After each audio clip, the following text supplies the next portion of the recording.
right. Welcome to week number 6.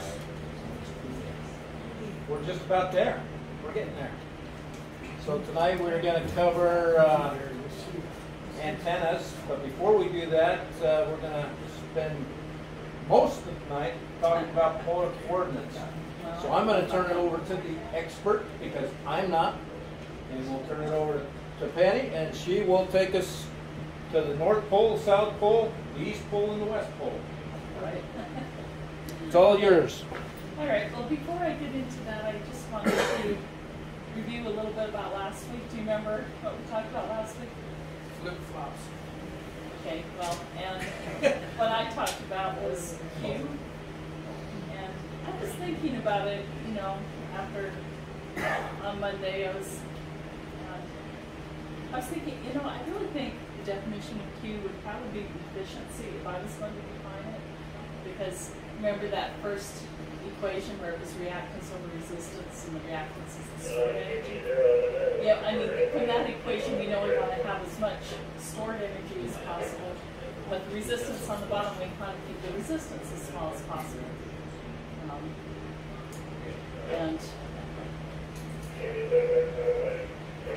Anyway, and then the more internal rhythm you have is those reactances back, you know, go back and forth, you know, the less external power is needed, you know, so that's one of the reasons it is so efficient, you know, it promotes efficiency because we're able to use the rhythm to do a lot of the power instead of having to have as much coming in from outside.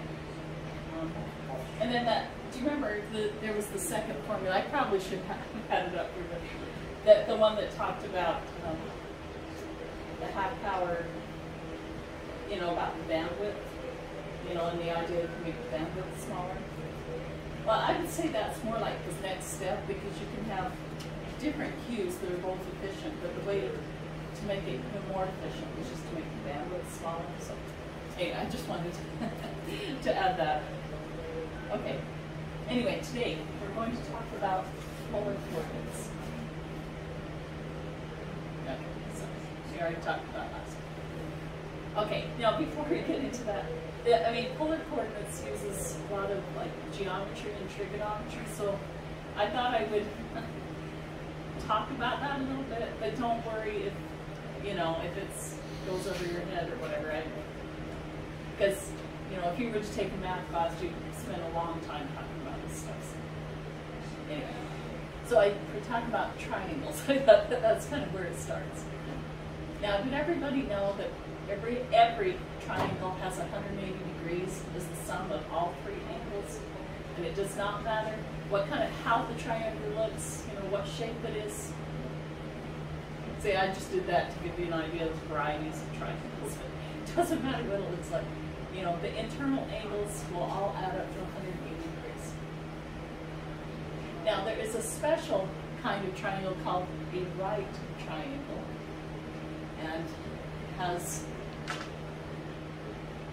a 90-degree angle in it, which that is the definition of a right triangle. So what if it's going left? Yeah. So it's right. It has one angle that is 90 degrees, and that's also the definition of a right angle. Is one that is a 90-degree angle. Okay. And the other 2 angles, so this angle and this angle, will be the other 90 degrees. You know, they'll both add together to 90 degrees, so that all 3 angles will add up to 180 degrees. Okay? So I don't know what, I don't know what, if I had a protractor, I could, I guess, measure it. But say if this was like 40 and this would be 50 or something like that, I'll add up to 180 degrees. Well, and then the longest side, this side right here, is called the hypotenuse. Okay?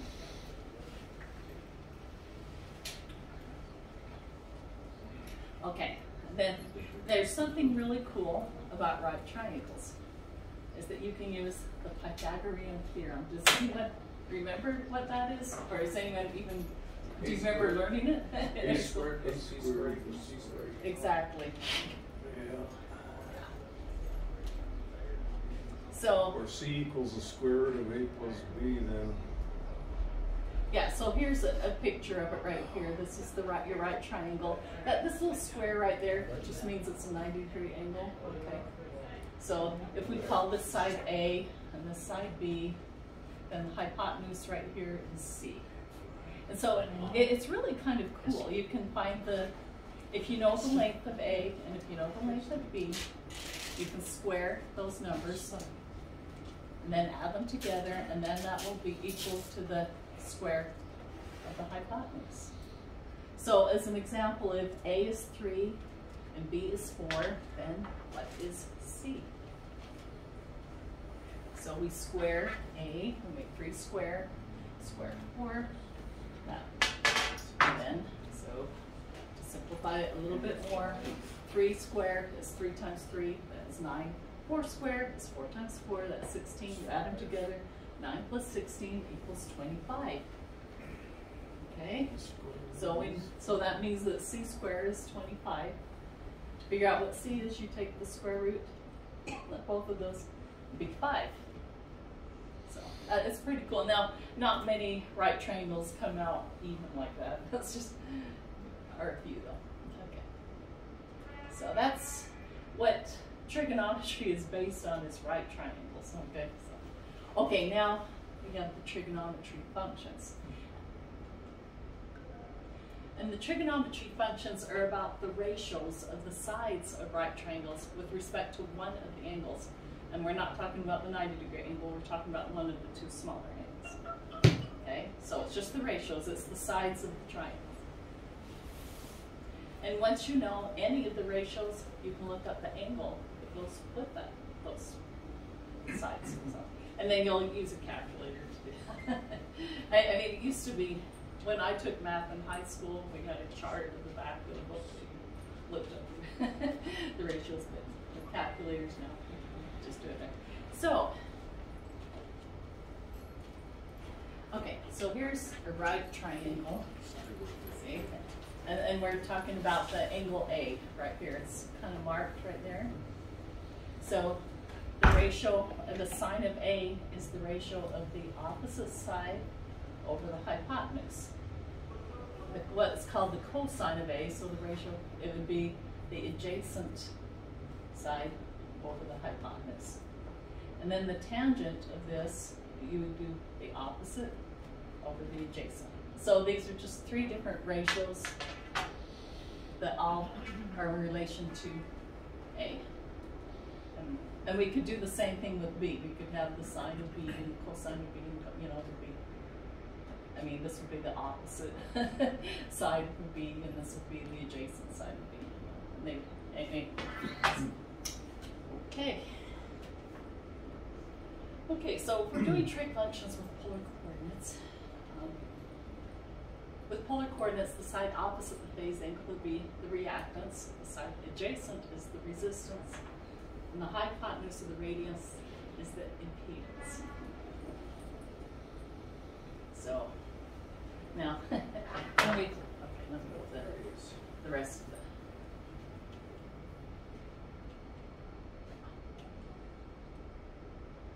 Okay, so this thing called theta right there, that's just the name of the angle. Like on the other picture I had A. You can name angles anything you want, but in math they often like to use this theta symbol, so don't let that throw you. That just means it's just this angle right there.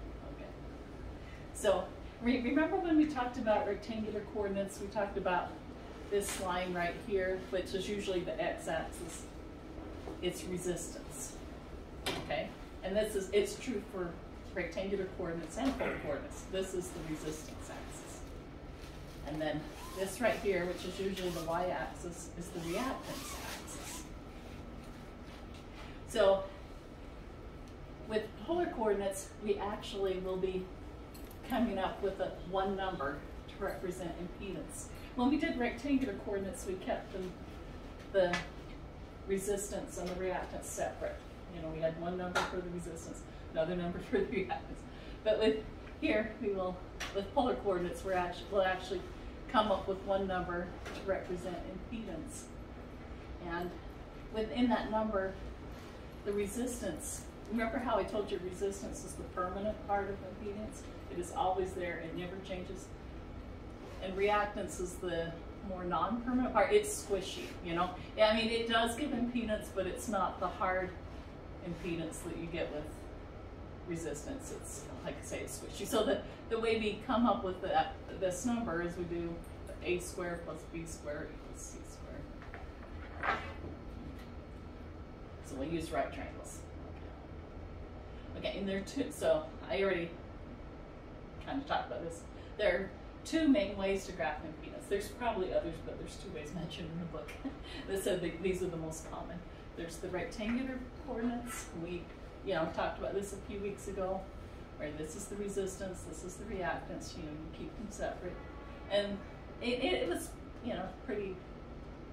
This was a lot easier. That's why I did it first. Okay, polar coordinates. Okay, so z magnitude. That means how big z is.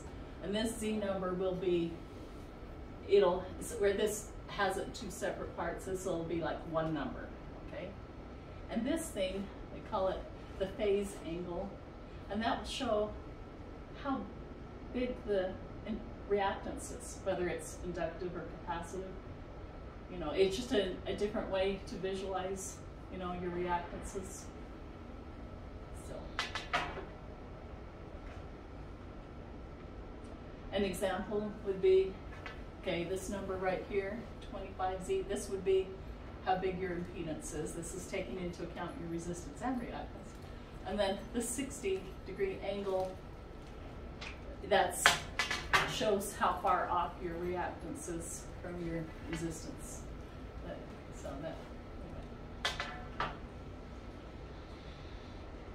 And then we use the Pythagorean theorem to compute the impedance. And we use the trigonometry functions, which are ratios, to find the phase angle. Okay, so we'll compare them. So we'll show the same impedance in two different ways. Okay, so here's rectangular coordinates. This is, 3 units of resistance and 5 units of reactance. It's positive, so it would be inductive reactance. Okay, and then this over here says the same thing as that. I mean, it looks different, doesn't it? But this is what you get when you use the Pythagorean theorem on these two. This is the number you get. And then this is the angle that shows how far off your reactance is. Because remember, you in a perfect, if things are perfect, you will have no reactance, or net reactance. It will be on they will cancel each other out, so your impedance will just be the resistance. Okay, so here's the graphs. Okay, so here's count over 1, 2, 3, 1, 2, 3, 4, 5. So that's pretty, easy to graph. Okay, and this is the same thing, and you can even, 1, 2, 3, and then you go 1, 2, 3, 4, 5. See, you have that same point, the 3, 5 point. But the 5.83, that's the measure of this line. That's how long it is. Because you notice, like, this is the 5 line right here. You notice it's a little bit longer than that, don't you? Yeah. Okay. And then this 59-degree, that's the measure of this angle. If you had a protractor measuring your angles, that's what you get. Okay, so how do we go from that to this? If you have that information, how do you get to that? I already talked about it a little. The first, what I did, I copied this, and then I took a pen and a ruler, and I made a right triangle out of it. So here's 1, 2, 3, and 1, 2, 3, 4, 5. So this is the resistance right here. This is the reactance, and this is the impedance. Okay. Now, if you look at this line right here, so it's just like this line right here. So that's, yeah, so we do 3 square plus 5 square. And then add that together.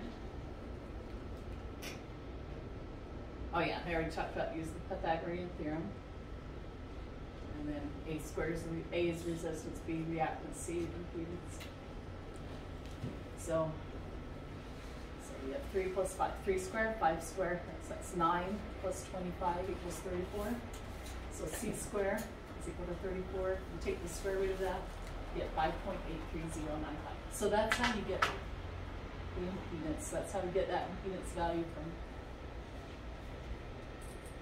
Okay, now to calculate the phase angle, this is where we have to use the truth functions, which are really ratios.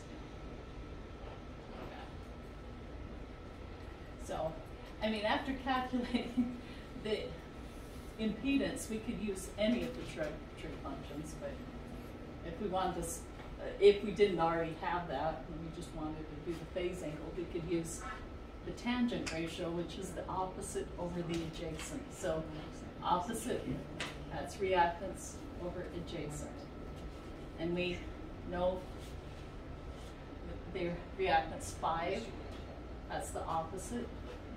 Adjacent 3, that's right there. So 5 divided by 3 equals 1.667.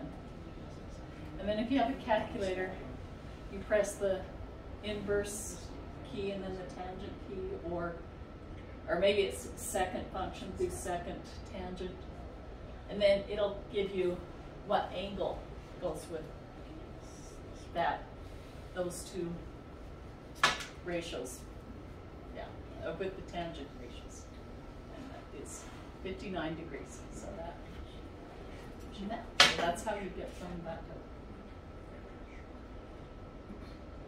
Okay, so to summarize, when you're graphing polar coordinates, the first thing you do is you need to compute the net reactance. So if you don't already have the inductive and capacitive reactances, compute them first. And then add the inductive and the positive reactance and the capacitive reactance, the negative part together. And that will give you the net. If it's a if they're equal, the sum is 0, which means the reactances cancel each other out. The circuit is resonant. The phase angle will be plotted on the horizontal port resistance axis. That is the perfect situation. You want them to be completely balanced, and so that they cancel each other out. Okay, if the sum is positive, that means that your inductive reactance is greater than your capacitive reactance. So the net reactance will be inductive, which means that the phase angle will be plotted above the horizontal resistance axis. The sum is negative, that means your capacitive reactance is bigger than your inductive. That means that the phase angle will be plotted below the horizontal resistance axis. Okay, and this is just another way of saying what I talked about. So the net reactance is X. This is the inductive reactance, this is the capacitive reactance. And reactance is defined as opposition to AC flow caused by inductance or capacitance, whichever one is bigger. And the XL is an inductive, it's positive, XC, capacitive, negative. 0, the circuit is resonant and balanced. So it's greater than 0, too much inductive reactance. Less than 0 is capacitive. Okay, so this is how we compute impedance. I already kind of explained it, this is summarizing. Use the Pythagorean theorem to compute the impedance. Resistance value is A, the net reactance is B, so we're getting the impedance. Yeah. So, yeah, we already talked about that. Then computing the phase angle. From the side length given, decide which trigonometry ratio, whether it's sine, cosine, or tangent, to use for computing the phase angle. You'll use the one that for the information you already have. And then you compute the trigonometry ratio on your calculator. And then push the inverse of second function key, and then press the trig function key. The calculator will give you what the degree is.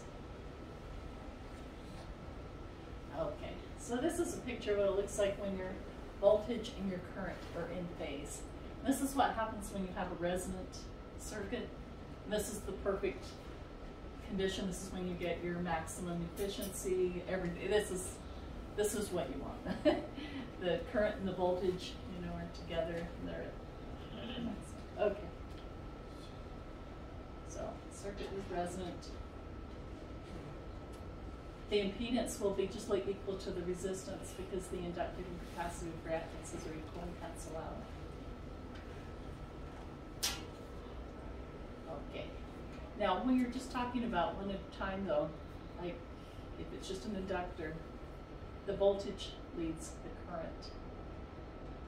And for me, that seems kind of normal because voltage, I always, well, you may remember in the past, I call inductors normal and capacitors weird, you know. It's because inductors do what seems normal, and the capacitors are the ones that change, you know, do everything upside down and whatever.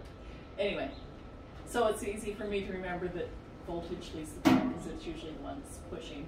Yeah, I mean, when you think about what voltage does.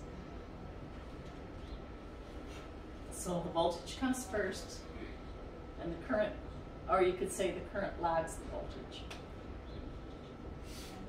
And the voltage and current are 90 degrees out of phase with each other. So here's the graph. It shows voltage is right here. Current is the dotted line. And you see that the voltage comes first, and then the current kind of follows after it. It just 90 degrees after it's doing. Yeah, it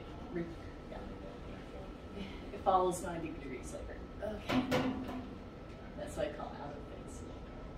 Okay, and then capacitor. Go back one slide, please. Is there something you wanted to add? Yeah. Oh, okay.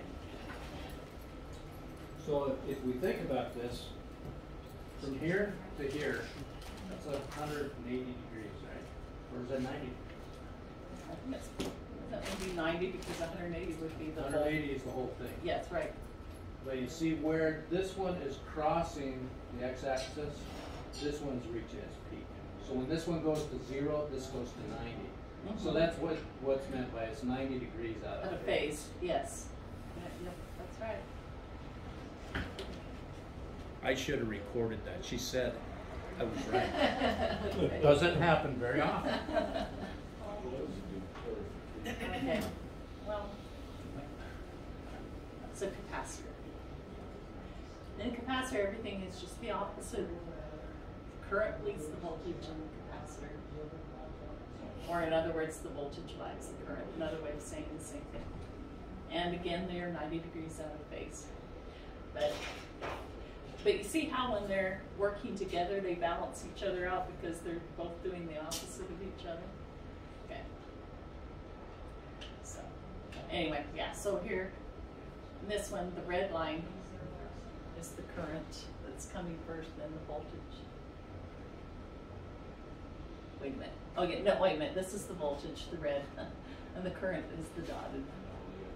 But you see that the current is ahead of the voltage. Yeah. So, but so if you have a hard time keeping any of this straight, there's this handy mnemonic called LA, the Iceman. And if you remember E stands for voltage, I stands for current. And then the L in the middle L is for inductor, or you could say it's leads. So voltage leads current, or voltage inductor current. And ice is, again, that's that's current, and this is voltage, so and that's capacitor in the middle. Or you could say it comes before. So yeah, current, capacitor, voltage, or current comes before voltage. So anyway, those are handy. That's a handy thing to remember. That's interesting.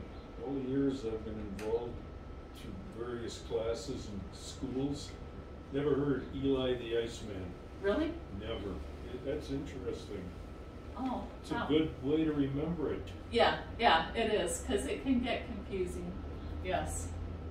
I mean, to me, it makes more sense to think of voltage coming first, but then I like to remember that inductors are always the ones that are simpler and do things. Capacitors are the ones that do things. Yeah, it is a really good mnemonic. Yeah. So this is kind of the same thing what I was just talking about. Okay, we'll do the review questions. These are the ones from the test. Okay, how are impedances described in polar coordinates?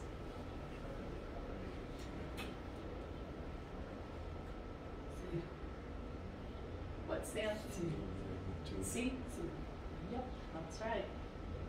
Answer C, by phase angle and magnitude. Okay. Okay, which of the following represents an inductive reactance in polar coordinates? A.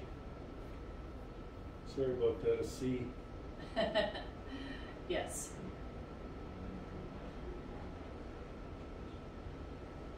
C. Inductive reactances are positive and produce positive phase angles. Yep. Okay. What coordinate system is often used to display the phase angle of a circuit containing resistance, inductive, and or capacitive reactance? D. Yes, we've been talking about polar coordinates, right? D. Yeah. Okay. What is the magnitude of the impedance of a series RLC circuit at resonance?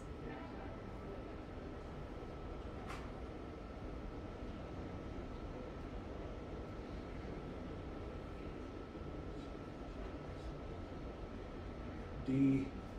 Yes, it is D. It will be equal to the resistance. Yeah, resonance means inductance and capacitance are equal. So there's no reactance, which means resistance is the only part of impedance left.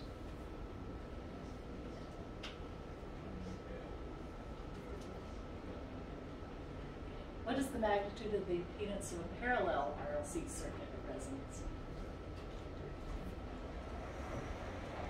So the other question was series, this is parallel.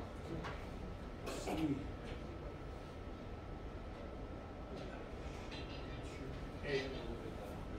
What's that? A. That's right. It doesn't. It doesn't matter if they're both equal. It doesn't matter whether it's series or parallel. You know, when it's at resonance, then it's going to be equal to the resistance. Yeah. Resonant means inductance and capacitance are equal, so there's no reactance, which means resistance is the only part of impedance left. So, yeah, doesn't matter if it's series or parallel. When they're resonant, it's going to be equal to the circuit resistance.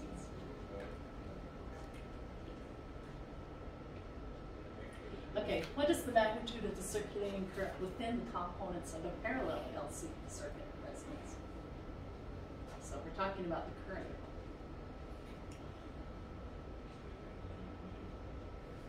I'll go with A. I'll go with B. Okay, yeah, it's B. I mean, at resonance, everything in the circuit is ideal, including the current. You're going to get your maximum current.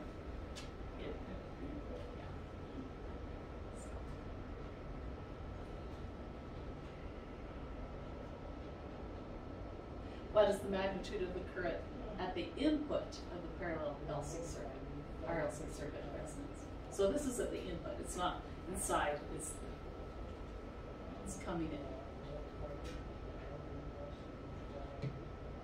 Remember, inside it's at the maximum. So what would it be at the input? B.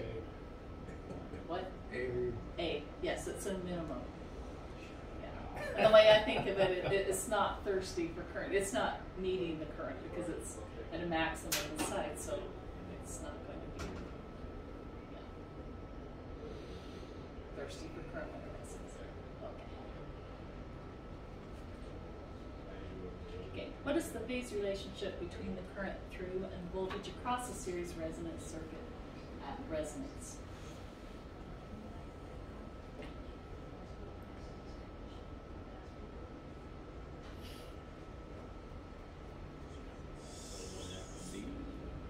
Yes.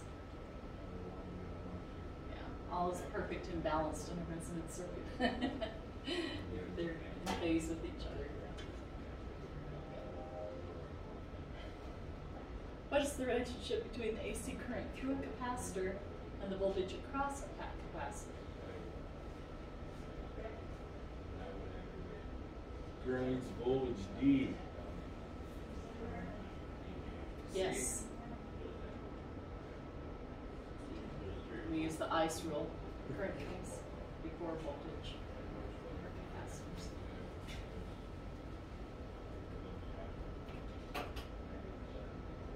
What is the relationship between the AC current through an inductor and the voltage across an inductor?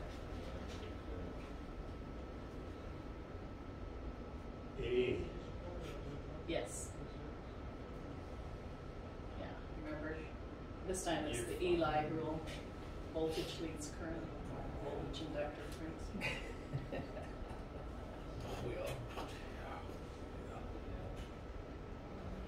Okay, this is one that requires calculation, so I don't expect you to. I mean, well, we can talk through it. B or C? Yeah. Okay, so the first thing we do is they've given us what the capacitive reactance is and what the inductive reactance is, so we don't have to figure them out. We just need to add them together. So we have the capacitive reactance is 500, the inductive reactance is 250. So remember, the capacitive is negative and the inductive is positive. So what would you get if you combine negative 500 plus 250? 250. What? Mm-hmm. What did you say? 250. Be negative 250. Yeah. Okay. So yeah, negative 250. So if you have if I was going to draw a graph, I would have, yeah, I would be drawing it down. Right yeah. quadrant. Yeah, and the resistance is 1 kiloohm, which is 1,000 ohms. So you have, so on your resistance axis, you're going over 1,000, and then you're coming down 250. Okay. So. C. So anyway, it is C. So like I said, you add the reactances. Negative 500 plus 250 is negative 250. That's capacitive because it's negative. And the resistance is 1,000 ohms. Now they're asking for the phase angle. So for the phase angle, you know, it's like opposite over adjacent, reactance over resistance. So the reactance is negative 250, the resistance is 1,000, so that's equal to negative 0.25. And if you use your calculator to find the inverse sign of negative 0.25, it's negative 14.036. And then use the ICE rule, because it's capacitive, you know. So, yeah, so see, so it's, see it says 14 degrees with the voltage lagging the current. That means the current comes first. Okay, does everyone follow that? As much as you're going to, probably. Okay. I mean, I could demonstrate it. That's good. That's good, the way it is? Okay. All right. Okay, here's another one. What is the phase angle between the voltage across and the current through a series RLC current circuit? If the capacitive reactance is 100, resistance is 100, and the inductive reactance is 75. So first we combine the reactances, and you have a negative 100 and a positive 75. What do you get? -25. Minus 25. So that means it's capacitive, right? Yep. Yeah. So you're going to have voltage lagging the current. Yep. the answer is A, 14 degrees with the voltage lagging the current. So yeah, the reactances like I just talked about. And then to figure out the phase angle, you can use the sign, you can do which is reactance divided by resistance. Get negative 25 divided by 100 is negative 0.25. Then you use your calculator. It's just like the prior problem, isn't it? Yeah. Yep. Okay. Then use the ICE rule, current constant for voltage for capacity phase angle. What did we use before? Okay, what is the phase angle between the voltage cross on the current through a series RLC circuit if the capacity reactance is 25 ohms and the inductive reactance is 50 ohms? So remember, capacitive is negative, so you have negative 25 plus 50. What is that?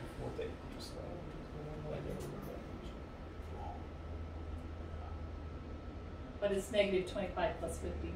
Or another way to say, what is 50 minus 25? 25, right. So it's positive. It's going to be inductive.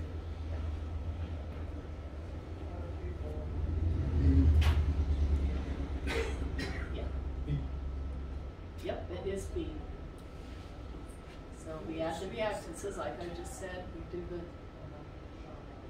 25 divided by 100 is 0.25. So this sense it's positive, so it's inductive. We do get the same. Yeah. Use your calculator, find the inverse sign, 14.035, and it's use the Eli voltage leads current for inductive phase angle. So, voltage leads current this time. Okay, that's it. So, Jeff, I turn the time over to you. Well, does anyone have any questions or want to go over anything before I? Oh, and then I have everything I taught you in a worksheet that includes the answers. Yeah, she sends out homework. Homework. Yeah, well, you just need to review it. I mean, that's all. All right. Well, thank you. Yeah, so just pass those around. All right, so this was out of Sorry. element Sorry. 5 was where we find polar coordinates. Which one was it? Element 5. Oh, so they're looking for it. Yeah, that's where that was found. And I think this was the most involved about the math. I mean, once we got done with this, the rest stuff is easy for some. You know, as we went through that trigonometry and Pythagorean theorem, it just brought back bad memories of high school. In college. Yeah, college was even worse. It's called PTSD. All right. So, continuing on, tonight we're going to go into element number 9. We're going to split element number 9 into 2 parts, an A and a B. So, how many guys are working on your hamstudy.org? Okay, good. That's going to be a good thing to solidify all these points. Okay, so what do we want to accomplish? We want to accomplish the polar coordinates that we've already talked about, and then we want to go into antennas. So it's been said that the main thing that is important in making a contact is your antenna. It's not necessarily your power, it's not necessarily your radio, but it's your antenna. Okay? If you've got a good antenna, you're going to be able to get where you want, and you can often get there with very little power. Okay? But if you've got a poor antenna, what's going to happen? Nothing. Exactly. All right, so we're going to talk about some antenna concepts this evening. And some of those are isotropic and gain in regards to antennas, antenna patterns, directional antennas, antenna efficiency, antenna grounding, shortened antennas, wire and phased vertical antennas. And Ricky should be the one up here teaching antennas, because Ricky is making An antenna a day. Whoa! Your antenna just went down. My antenna went down. What in the world? What did I do? Alright, let's try to figure out what did I do. Yeah, right there's where you want to put your antenna. Right on the top. Yeah, top there. On the peak. That. Oh, that decrease spot.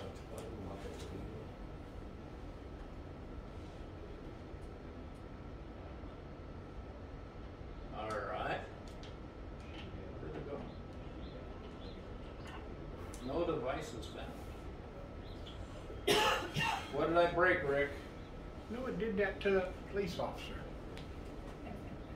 Well, Did the same thing. Did throw me in jail. Hold on, just a sec.